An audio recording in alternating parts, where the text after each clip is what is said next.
Hi everyone, Wintermelon here, the internet's busiest music nerd, and it's time for a review of this new Drake album, Iceman. Here we have the newest and 9th full-length solo album from Toronto rapper, singer, songwriter, Aubrey Drake Graham, the boy himself, with one of the most anticipated records of the year, if not the decade. A moment that, despite all the forced smiles and proxy posts about big opening day numbers for this project, has more or less boiled down to a ripping the band-aid off type moment, the likes of which we have never seen from a Drake rollout before. Like, the way this man has unflinchingly released some of the laziest projects of his whole career without even second-guessing himself, be it either More Life or honestly Nevermind. And yet it took years for Drake to figure out what he was going to do on Iceman, working from a place of disarray out in the open the entire time. Cause what a lot of Drake's fans have built up to be a methodical, ambitious rollout has just been one long, ongoing distraction for Drake to figure out what his next move or sure bet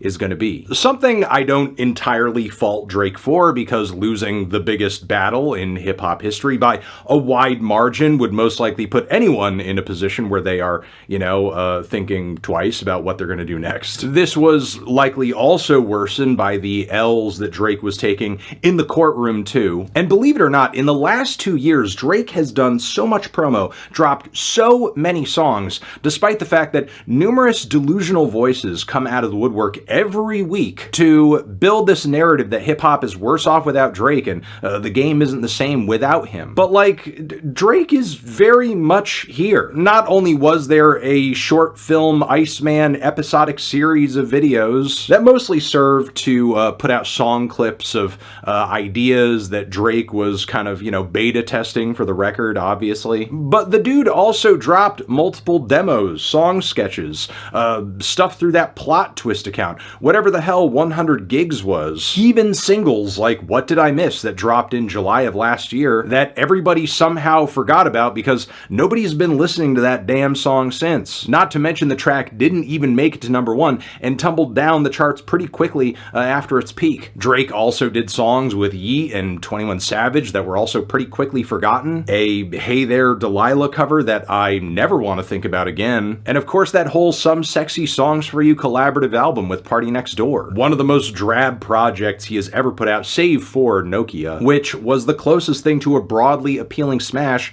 that Drake has delivered in the last few years. All of this points to a reality that I feel like a lot of Drake's biggest fans are having a hard time facing, that the boy doesn't really have the juice quite like he used to. Not to say Drake isn't still one of the most popular hip-hop artists on the planet, one of the most streamed, he certainly is, but I think the days of Milk and Honey, of Drake's stimulus packages, of him being able to shape the mainstream layer of hip-hop merely by dropping a song that goes into a new direction, I think that's all done. Be it either due to the beef or years of self-fulfilling prophecy packed into every album for the last 6 or 7 years, where Drake is throwing out endless subliminals alongside all of these proclamations of how alone and isolated he is in the world, how lonely it is at the top. And now more than ever on Iceman, that really does seem to be the world he is living in.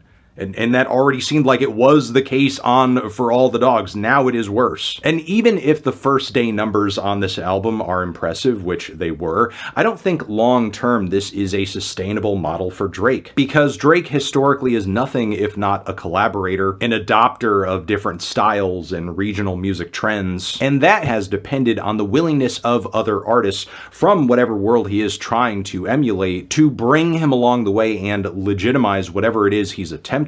But during the beef, Kendrick effectively called out Drake's habit of doing accents on tracks, as well as running to Atlanta for legitimacy on Not Like Us, and I think that has poisoned the well a little bit. But even this, I think, would be an easy workaround for Drake if there was a really obvious sound, direction, or new hit tune on the charts that he could easily glom onto, and there really isn't. I mean, in the lead up to this project, there haven't really been too many rap artists with #1 hits, top 10 hits. Also, recent flirtations with more underground sounds, rage-adjacent aesthetics that Drake has done have been passable at best. What few attempts he's made at going for a more Latin sound have been laughable, like on Meet Your Padre. And while, yeah, there are a lot of exciting new voices out there on the scene when it comes to female rappers, Molly Santana is handily the worst feature on this entire project, and a lot of Drake's fans don't even mess that heavily with Sexy Red, who he seems to enjoy collaborating with the most these days. Whether it's dancehall or drill, I will give Drake credit in doing an admirable job of worming his way into these worlds and dropping widely appealing hits that really prove his versatility.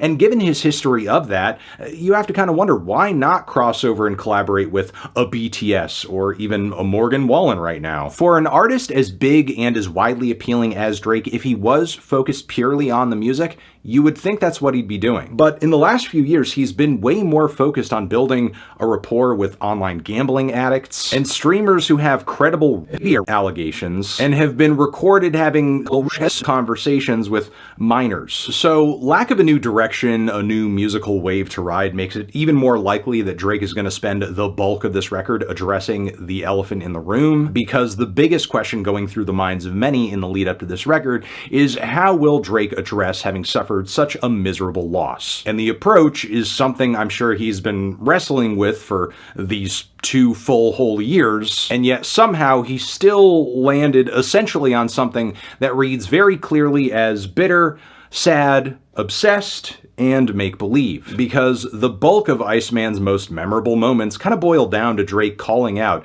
everyone who has switched up on him. And deserved or not, putting all of these names on blast so repeatedly actually does weigh down the entertainment value of this record. Not only because much of the time it's not that witty, but it's also kind of low-hanging fruit too. Like, getting a few bars off on a goofball like DJ Khaled is not some lyrical feat, even if you are making a valid point about Palestine in the process. And while some bars and retorts might actually have something to them, they're going through the net long after the shot clock is run out. Like, for example, maybe a flip on the phrase, "What is it, the braids," would have actually hit pretty hard in the midst of the battle. But 2 years later, this just feels like the rap equivalent to thinking of what you should have said during an argument that happened a week ago. Still, Drake insists on making the lumps he took in the midst of this battle Iceman's focus, to the point where the only way I could imagine anyone enjoying this whole entire album is if you are currently carrying some sort of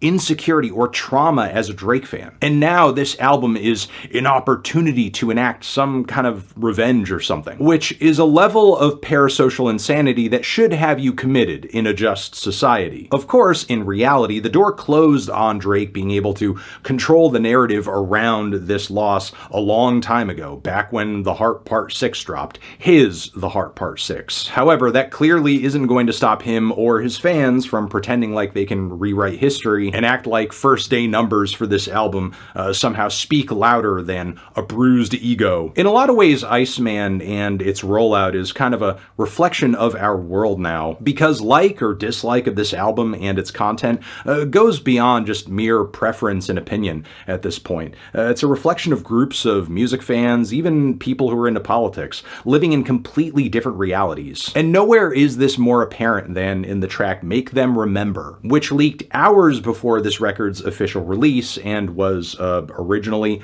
unofficially I guess, titled 1 AM in Albany, which in a lot of ways runs like your usual Drake diatribe. Slow trap beat, moody, filtered soul sample hanging quietly in the background, which is the perfect setting for Drake to very slowly and steadily drop one double entendre and piece of wordplay after another as a means of laying out everything that has been on his mind for the past 2 years. And as a lyrical exercise, the track definitely does have some notable moments, but by that same token, there are just as many lyrical duds and dragged out vendettas that nobody sane cares about 2 years later. Like, do I really give a shit about the state of LeBron and Drake's relationship? No. Maybe if I was mentally in high school. And the same goes for bars that point out how much shorter Kendrick is than Drake.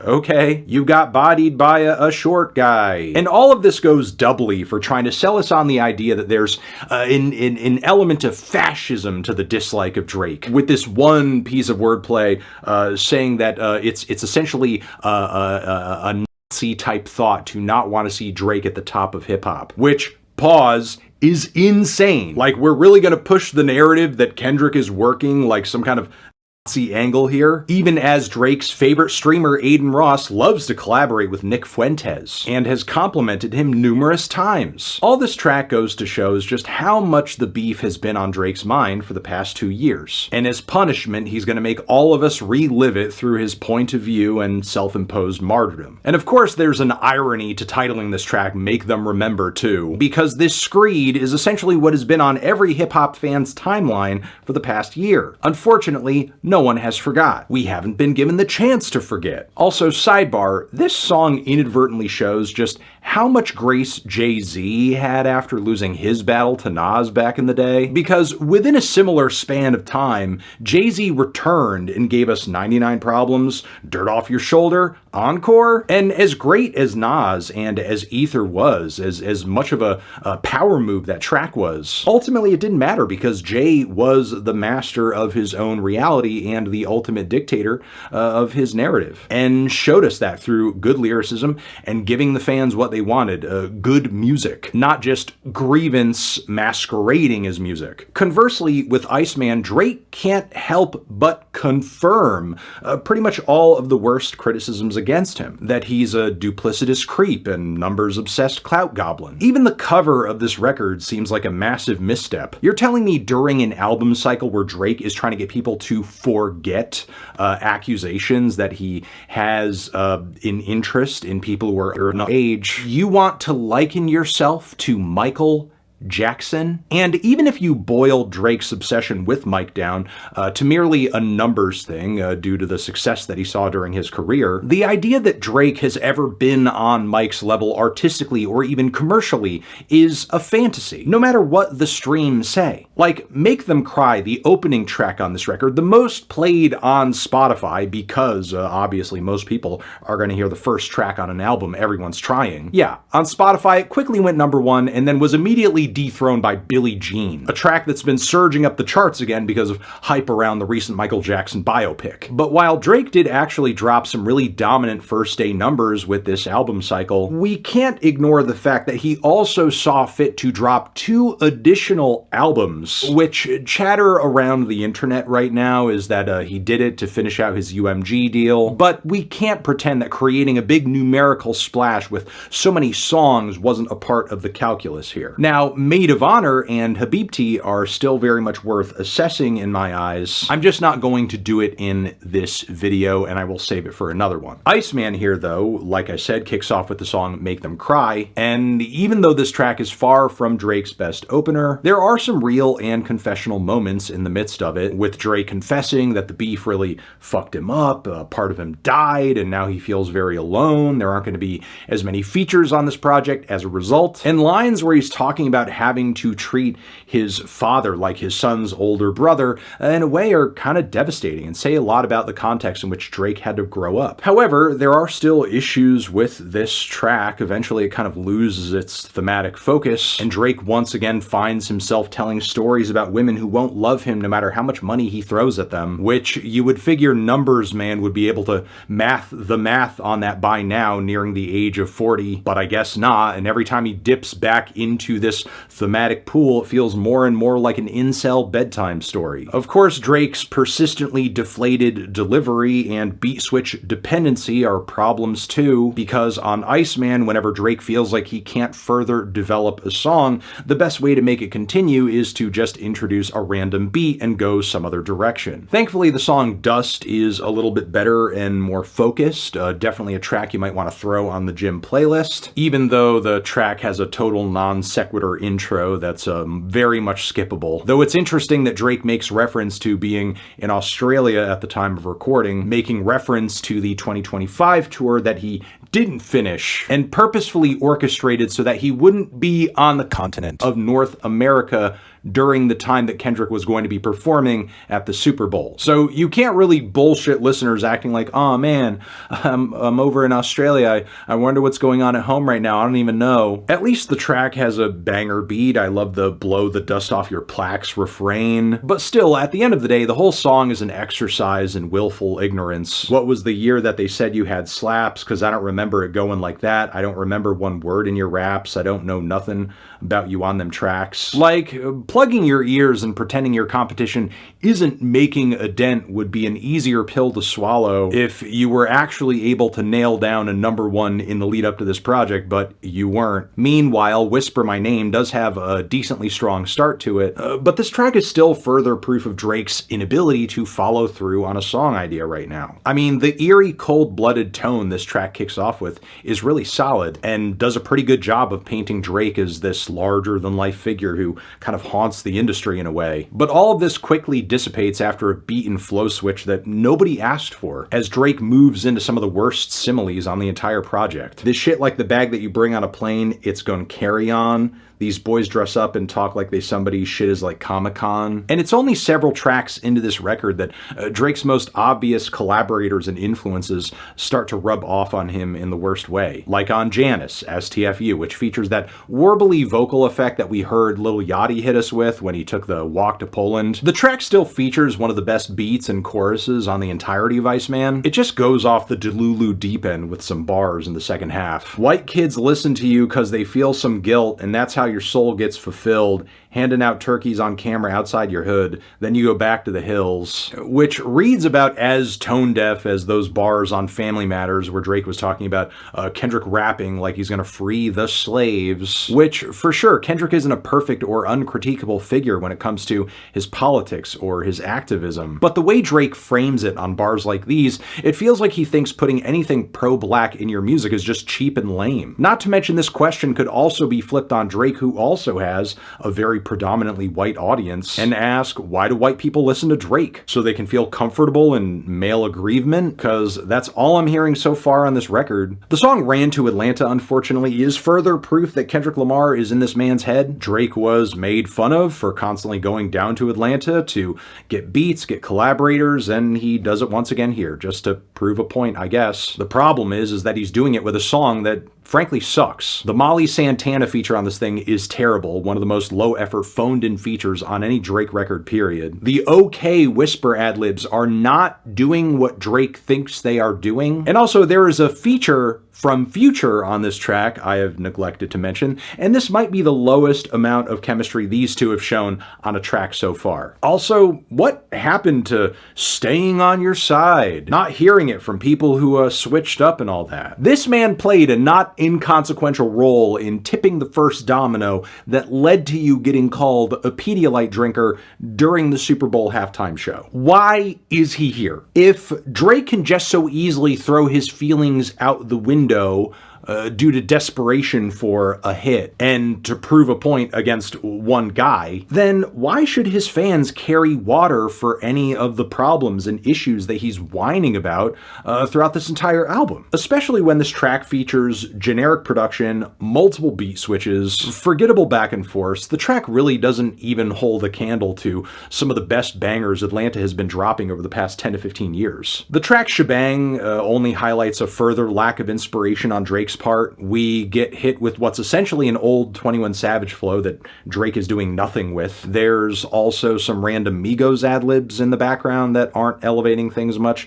Bryson Tiller nod too, that's kind of okay. The production has some buttery chipmunk soul chops, a basic trap beat, and Drake's delivery isn't really fiery enough to do much else other than inspire some light head nodding. It's passable. I guess it's fine if you need something to play in the car while you're making your way down to the corner store to buy some boner pills. Then Make Them Pay is a truly oblivious and tone-deaf song. I'm not sure if Drake, being a Lil Wayne protege, has ever worked against him more here, because simultaneously Drake wants us to hold space for the bitterness that he has against those who wronged him, while demanding that we take him seriously as he dishes out Jalen Hurts similes and bars like, I rack up a tab in Chanel cause I do buy everything like I'm Middle Eastern. I wish Drake would realize that bars such as these don't really work through welling eyes and slouched shoulders. Then there's the song Burning Bridges, which is too boring, too slow, waste of time, throw it out. It's like an old Kodak Black flow, but Drake somehow sounds even more zonked out than Kodak, while he simultaneously references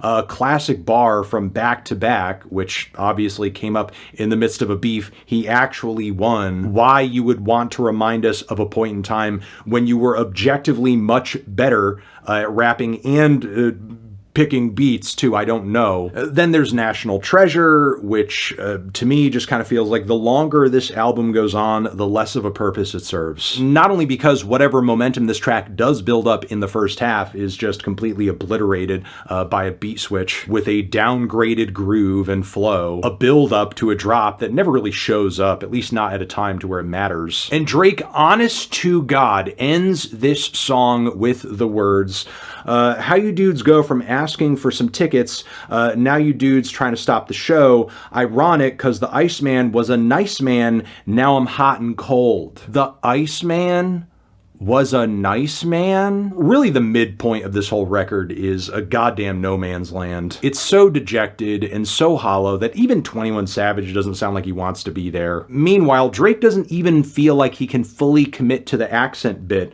on the song Plot Twist. Come on, man, you're doing kind of a UK thing here. Just do the accent like you normally would. You're basically just barely tiptoeing over the line. You might as well. Meanwhile, What Did I Miss somehow sounds more punchy and lively in comparison with everything else here. And yeah, it's a track that misses that special something that makes so many big Drake songs anthemic, be it either God's Plan or Headlines or You the Best, so on and so forth. But again, it's still more of a thrill than most of what's here, so I can kind of see why it made it onto the record, even though it's so old now. Really, the most eventful track around the middle third of this project is the most confusing. That would be the song Too Hard for the Radio, a track that on the surface many are obviously noting as a Mac Dre tribute, but there are some deeper intentions to this song, especially as we move into the second half, because the whole track just feels like an exercise in mockery against Kendrick, who adopted a very local sound on his latest record, and the West Coast at large, where Drake has been kind of a laughingstock as of late.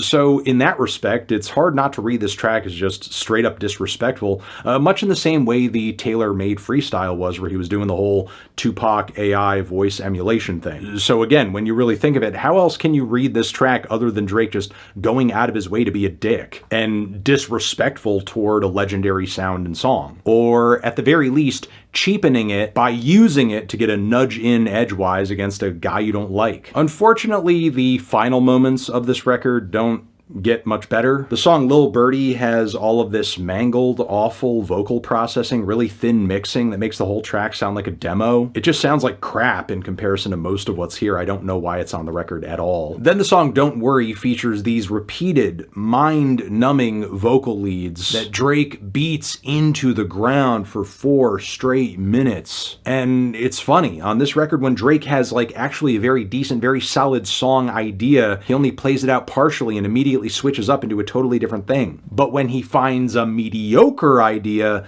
that's when he decides to repeat it until it's nearly torture. Great songwriting. Really good songwriting. Then Firm Friends, whose title makes me really sad because I was kind of hoping Drake would be referring to his friends at the law firm on this track. The track does feature some really classy Conductor Williams production, but Drake continues to insist on not letting things go and being annoying. You think I didn't see that you stayed silent? That's like you endorsing it all. May as well stand behind him. Again, if that's really how you feel, and that's all it takes, why is Future on this record? What did that man have to do to get back into your good graces? As far as the structure of this track goes, it's like one long, sad run-on sentence of complaints and self-affirmations that I'm sure his fans will eat up. And then, when it comes to the closer, Make Them Know, which, if you haven't noticed, is a part of this 4-part song series, make them cry, make them pay, make them remember, make them know. Of these 4 tracks, the vibe on this one is the most rancid, and somehow here, Drake sounds even more defeated vocally than he was on the Heart Part 6. Not only that, but he drops matching moronic similes like, I reserve the shit like I'm indigenous, I reserve it like I'm aboriginal. Yeah, I'm sure aboriginal and indigenous people like really felt themselves being seen on those bars. But more importantly, not only do we hear massive amounts of cope on this song, with Drake mentioning not even wanting to submit this album to a Grammy evaluation process because he knows they won't even consider it, but the song has the worst ending of any Drake closing track ever, which I'll get into, but first I want to say, I don't think Iceman is Drake's worst album, period, but I do think it is his most sorry-ass record so far. When it comes to his core projects, what we view as like, you know, kind of a normal Drake album, be it Take Care, Views, Nothing Was the Same, For All the Dogs, which at the time was a notable step up over CLB. This record is Drake at his saddest, his lowest point ever. And the silver lining to all of that, in my view, is that I would hope it can really only go up from here. Like, this is really pretty much rock bottom. However, I don't want to hold my breath due to the way he finishes this final track up, saying, what happened to Drake from 2009 when All the Moments was intimate? What happened to Drake with The Innocents? I don't think we'll be seeing him again, which has to be the most cringe anime villain origin story bullshit any rapper has ever put onto their album ever. Like, I lost my innocence at the tender age of 40 and now the whole world has to pay. You'll never be seeing my kind side ever again. Like, this is a temper tantrum. Yeah, I'm feeling a light too on this thing.